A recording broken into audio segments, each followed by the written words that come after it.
po natin mababayaran, praise God, ang ating kaligtasan sa pamamagitan po ng salapi. No? Hindi po tayo binili ng ating Panginoong Hesukristo doon sa krus ng Kalbaryo sa pera, sa ginto. Hindi po ganon ang pinambayad ng ating Panginoong Hesukristo. Dahil kung pera, kayamanan ang basahan ng kaligtasan mo, no? Paano yung mahihirap?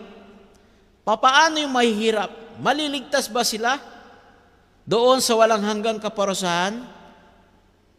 Kung pira-pira po ang basihan ng kaligtasan, hindi po ganon ang Diyos. No? Hindi po bias ang Diyos. Ang Diyos po ay pantay pagdating po sa kaligtasan. Ang sikreto lamang po upang magtamo tayo ng buhay na walang hanggan ay kailangan po natin sundin ang palatuntunan po na itinakda po ng ating Panginoon. Ano bang palatuntunan na dapat nating gawin upang maligtas ang tao? Kailangan po ang tao magsisi. Okay? Tanggapin na siya po'y nagkasala. Kailangan ang tao magsisi para siya ay magtamo ng buhay na walang hanggan. Pangalawa, kailangan niya po magpabautismo. Saan? Sa pangalan ng Panginoong Hesukristo. Bakit? Sapagkat nandoon po ang kaligtasan. Okay? Kung nais niyo pong basahin doon sa mga gawa, Kapitulo 4, versikulo 12, or Acts chapter 4, verse 12. Sapagkat tayo po'y niligtas.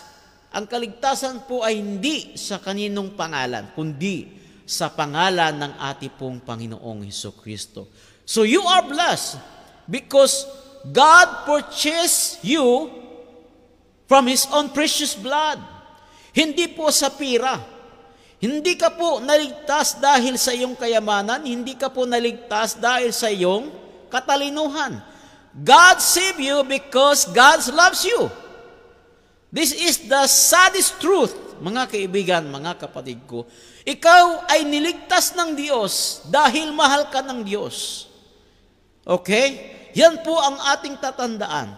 Hindi ka niligtas ng Diyos dahil sa kayamanan mo, sa pira mo, dahil sa katalinuhan mo, at hindi dahil sa galing mo.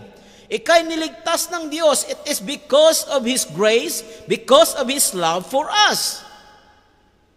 Remember that God saved